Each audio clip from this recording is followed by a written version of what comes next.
NID card দিলাম এবং ward councillor certificate দিলাম এবং আদার্স ডকুমেন্টস হিসেবে বিদ্যুৎ বিলের কাগজ দিলাম। দেওয়ার পর সেভ অ্যান্ড কন্টিনিউতে ক্লিক করব। ক্লিক করার পর এরকম একটা ইন্টারফেস আসবে। দয়া করে এই ফাইলটাকে সম্পূর্ণভাবে পাসপোর্টের সাথে মিলিয়ে নেবেন। যেখানে আমরা সাধারণত একবার দেখি, ওইখানে আমি বলবো আপনাকে প্রয়োজনে 2 থেকে 3 বার দেখবেন, যাতে করে এখানে কোনো যদি বানান ভুল থাকে সেটা আপনি সংশোধন করে ফেলতে পারেন এখান থেকে। একটা কথা মনে রাখবেন, এটা যদি এখন ভুল হয়ে সার্টিফিকেট হয়ে যায়, তাহলে কিন্তু এটা সংশোধন করতে পারা অনেক কঠিন হয়ে যাবে। ঠিক আছে? তো আমরা দেখে নিচ্ছি। আসসালামু আলাইকুম ওয়া রাহমাতুল্লাহ। আজকে আমরা শিখব কিভাবে পুলিশ ক্লিয়ারেন্সের আবেদন করে। আমাদের বিদেশ যাত্রী বা বিভিন্ন জায়গার জন্য, বিভিন্ন কান্ট্রির জন্য আমাদেরকে পুলিশ ক্লিয়ারেন্স লাগে। আমরা পুলিশ ক্লিয়ারেন্স ছাড়া কোথাও যেতে পারি না। বিভিন্ন রাষ্ট্রের মধ্যে অনেক নিয়ম কানুন রয়েছে। তো আমরা আজকে শিখবো, আমি আপনি চাইলেই ঘরে বসে পুলিশ ক্লিয়ারেন্সের আবেদনটা করতে পারি। এবং এই পুলিশ ক্লিয়ারেন্সের আবেদন করার পরে অনেক সময় রিজেক্ট চলে আসে। এই রিজেক্ট চলে আসার কারণ কি, কেন আসে, সেটাও আমরা দেখাবো। তো তার সর্বপ্রথম আমরা চলে যাব যে কোনো একটা ক্রোম ব্রাউজারে। ধরেন আমি এখানে একটা ক্রোম ব্রাউজারে আসলাম। এটা চাইলে আপনি মোবাইল দিয়েও করতে পারেন, তবে আপনাদের কাছে সাজেশন থাকবে কোনো সময় এই কাজটা মোবাইল দিয়ে করতে চাবেন না।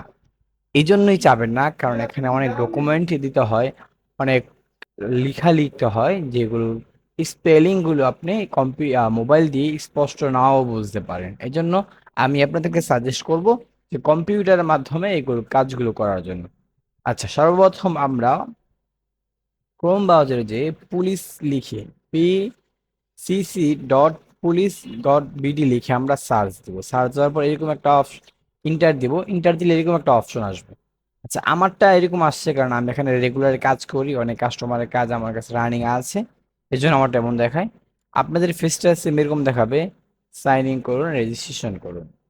রেজিস্ট্রেশন করার জন্য আপনার কি প্রয়োজন একটু দেখিয়ে দিই আপনাকে। যখন রেজিস্ট্রেশনে ক্লিক করবেন, ক্লিক করার পর এখানে আপনার পাসপোর্টে যেভাবে নাম দেওয়া আছে সেই নাম দিবেন এবং আপনার কারেকশন মানে বর্তমান রানিং যে মোবাইল নাম্বারটা আছে সেই মোবাইল নাম্বারটা এখানে দিবেন। আর আপনার জাতীয় পরিচয়পত্র দিবেন। এখানে একটা পাসওয়ার্ড দিবেন। এই পাসওয়ার্ড দিয়ে আর এই মোবাইল নাম্বার দিয়েই কিন্তু আপনার অ্যাকাউন্টে ঢুকতে হবে। ধরেন আপনি পাসওয়ার্ড দিলেন, আমার নাম সাইদ, SAID 123 বা 123 সাইদ দিতে পারেন। তো আপনার যেটা প্রয়োজন, যেটা সহজ মনে হয় আপনি ওইটাই দিন, সমস্যা নেই। তারপরে আপনারা এখানে দেখতে পাচ্ছেন এখানে একটা যোগ আসবে, আপনাদের বেলা যোগই আসবে, এই যোগটা এখানে বসাই দিবেন আপনাদের ওইখানে যেটা আসে। যাই হোক, তারপর একটা মোবাইল SMS করতে হয়। যদি আপনাদের কারোর প্রয়োজন হয় যে ভাই একটা অ্যাকাউন্ট কিভাবে করতে হয় সেই বিষয়ে একটা ভিডিও দেন, তাহলে আমি চেষ্টা করবো সেই বিষয় নিয়ে আপনাদেরকে ভিডিও দেওয়ার জন্য। আচ্ছা, আমি একটা কাজ করেছিলাম, সেই কাজটা তাদের চালান ফর্মে সমস্যা হওয়ার কারণে এটা রিজেক্ট করে দিয়েছিল। এই রিজেক্টটাই আমি আবার দ্বিতীয়বার আমাকে আবেদন করতে হবে। তার জন্য আমি অ্যাকাউন্টে চলে যাব। অ্যাকাউন্টে চলে যাওয়ার পর ওনার যে ব্যক্তিগত তথ্য সেই তথ্যটা আমার এখানে দেওয়া আছে, এই জন্য আমি সাইন ইন করে নিলাম। এখানে অনেক সময় লোডিং নিতে পারে, এতে কোনো ভয়ের কিছু নাই। এখানে একটু মনে রাখতে হবে আমাদেরকে যে অনেক সময় সার্ভার প্রবলেম থাকে, অনেক সময় ঢুকতেও পারি না আমরা। তারপর আমরা চলে যাবো মাই অ্যাকাউন্টে। মাই অ্যাকাউন্টে যেহেতু আমি এটা অ্যাপ্লাই একবার করেছি, এখন এই অ্যাকাউন্টের বর্তমান অবস্থাটা কি আছে সেটা আমাকে একটু যাচাই করতে হবে। আর যদি আপনার নতুন অ্যাপ নতুন হয়ে থাকেন সেটা আমি আপনাকে দেখাই দেবো। দেখা দেওয়ার পর এখানে দেখেন please reply with challan copy your my reply using the same challan. এখানে বলতেছে আমার চালান কপিটা আবার পুনরায় আমাকে জমা দেওয়ার জন্য। এখানে আবার স্ট্যাটাসের মধ্যে অ্যাপ্লিকেশন রিজেক্ট দিয়ে দিছে, সেটা খেয়াল করছেন? এখন আসেন, আমি কি করব? শুধু চালান ফর্মটা জমা দিয়ে দিব? পারবো না। এজন্য আমাকে কি করতে হবে, আবার সম্পূর্ণ আবেদনটা করতে হবে। এজন্য আমি অ্যাপ্লাই নাওতে ক্লিক করবো। অ্যাপ্লাইতে ক্লিক করার পর গো, এখানে ক্লিক করার পর আপনি যে রাষ্ট্র যাবে সেই রাষ্ট্র, কারণ আপনি সৌদি হলে সৌদি, ইন্ডিয়ান হলে কাতার হলে কাতার। যে আমার যে কাস্টমার সে যাবে রোমানিয়া, তো আমি এখানে রোমানিয়া লিখতেছি, রোমানিয়া। তারপরে আপনার পাসপোর্টে যেভাবে পাসপোর্ট নাম্বারটা দেওয়া আছে সেখানে সেভাবে পাসপোর্ট নাম্বারটা বসিয়ে দিবেন। তো আমি আমারটা বসিয়ে দিচ্ছি। তারপরে আসেন, বাড়ির বিদ্যুৎ বিলের কাগজ দিতে পারলে ভালো, না দিতে পারলে নাই, কিন্তু আমি দেওয়াটা বেস্ট মনে করি দিবেন।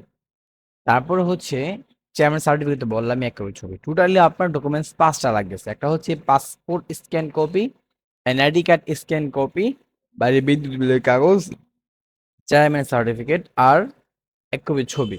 ঠিক আছে? আচ্ছা, এখন আসি, এখানে আমরা দিব আপনার পার্সোনাল অ্যাড্রেস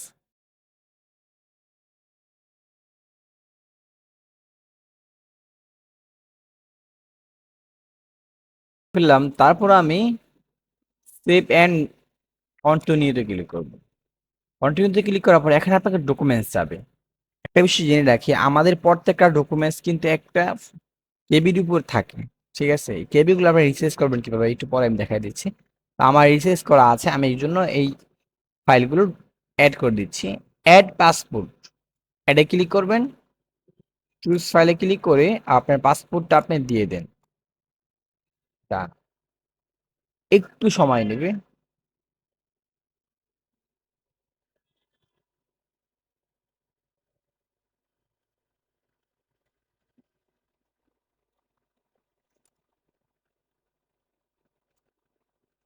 আবার ক্লিক, সরি আমি মানে এনআইডি কার্ড দিয়ে ফেলেছিলাম বুঝে ভাই। পাসপোর্ট আপলোডে ক্লিক করেন।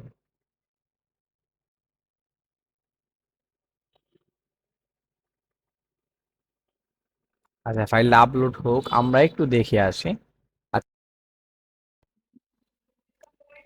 আচ্ছা, তো আমরা এখানে হিসাবে পাসপোর্ট ডকুমেন্ট হিসেবে পাসপোর্ট দিলাম, এনআইডি কার্ড দিলাম, এবং ওয়ার্ড কাউন্সিলর সার্টিফিকেট দিলাম, এবং আদার্স ডকুমেন্টস হিসেবে বিদ্যুৎ বিলের কাগজ দিলাম। দেওয়ার পর সেভ অ্যান্ড কন্টিনিউতে ক্লিক করব।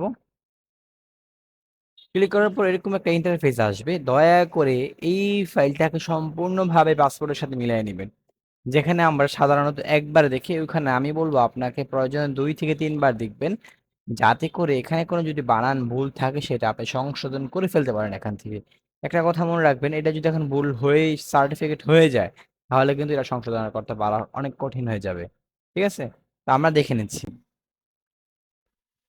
দেখা শেষ হয়ে গেলে এখানে ক্লিক করবেন, ফাইনাল সাবমিট ক্লিক করে কনফার্মে ক্লিক করবেন। কনফার্মে ক্লিক করার পর আপনার এখানে পেমেন্ট করতে বলবে, যেহেতু আমরা অলরেডি পেমেন্ট করে ফেলছি। পেমেন্টটা কিভাবে করবেন? এখানে প্লিজ চেকে ক্লিক করলে আপনাকে বিকাশ, এখানে আছে বিকাশ, নগদ, রকেট, উপায়, হ্যাঁ, ইত্যাদি অনেক ওয়ালেট আছে। ওয়ালেটের মাধ্যমে আপনার টাকা আমরা যেভাবে অন্যান্য ওয়েবসাইটে পেমেন্ট করি, এরকম এই ওয়েবসাইটেও পেমেন্ট করে ফেলবে। আচ্ছা, দরকার না, আমি এখানে চলে যাব মাই অ্যাকাউন্টে। মাই অ্যাকাউন্টে যাওয়ার পরে আমরা কিন্তু এই চালান ফর্মটা ইতিপূর্বেই জমা দিয়েছি। আমাদের কিন্তু আবেদন এটা আগেই করা ছিল, কিন্তু যে কোনো একটা কারণে আমাদের এই চালানটাকে তারা বাতিল করে দিচ্ছে। এখন কি জন্য বাতিল করছে সেটা আমরা জানি না। তো এটা হচ্ছে আমাদের মূলত চালান ফর্ম। এই চালানটা জমা দেওয়া হয়েছিল 8 তারিখ। ঠিক আছে?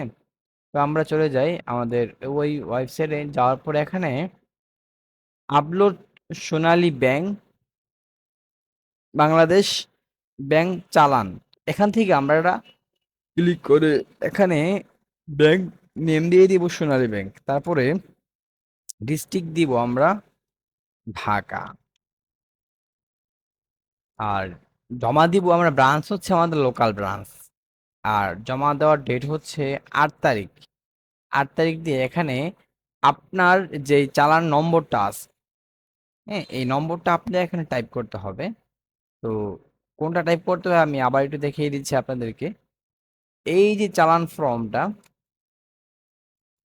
এই চালান ফর্মের এই নাম্বারটা আপনাকে টাইপ করতে হবে। তো আমি টাইপ করে নিলাম। তারপর চেক চালানে ক্লিক করেন, ক্লিক করার সাথে সাথে ওনার নামটা এখানে চলে আসবে। চলে আসার পরে আপনি এই চালান কপিটা জমা দিতে হবে, এই জন্য চুজ ফাইলে ক্লিক করে এই চালান কপিটা জমা দিয়ে দেন। দেখেন এখানে তারা পিডিএফ ফাইল সাইজ চাচ্ছে 300 বাই 300। এখন এই জন্য আমরা কি করব, আমরা চলে যাব, এখানে লিখবো পিডি পিডিএফ কেবি কনভার্ট ক্লিক করব। ক্লিক করার পর প্রথম ওয়েবসাইটটিতে আমরা ক্লিক করে এখানে সিলেক্ট পিডিএফ ফাইল চালান আমরা এটা জমা দিচ্ছি। এখানে ক্লিক করে এটাকে কম্প্রেস করে পিডিএফ এ মানে কেবিটা একটু কমাই নিব আমরা, ঠিক আছে? তো এটা অটোমেটিকলি কাজ করতেছে, আমরা শুধু একটু ওয়েট করি, ঠিক আছে? ব্যাস অটোমেটিকলি হয়ে গেছে। এখন আপনাকে এই ফাইলটাকে ডাউনলোড করতে হবে। মোটামুটি অনেক কমে গেছে, ঠিক না? 150 কপি নিচে আইছে। ডাউনলোডে ক্লিক করেন, ডাউনলোডে ক্লিক করার পর এটা আপনার ডেস্কটপে সেভ করে নিন। তো আমি এই চালানটাকে আপাতত বাদ দিয়ে দিলাম, বাদ দিয়ে সেভ করে নিলাম। তাহলে আমি একটু দেখি আমার ডেস্কটপে আছে কিনা এই চালান। আচ্ছা, এখানে কি আগেরটা কিন্তু অনেক স্পষ্ট ছিল, এটা কিন্তু এত স্পষ্ট থাকবে না, কারণ এটাকে আপনি কেবি কমিয়ে ফেলছেন। ঠিক আছে, অ্যাকাউন্টে চলে যান, অ্যাকাউন্টে যাওয়ার পর এটা আপনি জমা দিয়ে দিন। আচ্ছা, তারপর আমরা এইখানে ক্লিক করে এই আবেদন ফর্মটাকে ডাউনলোড করে নিব, তারপর এটা জমা দিব। আশা করি এইভাবে আপনারা আবেদন করলে আপনাদের আবেদনটা রিজেক্ট হবে না।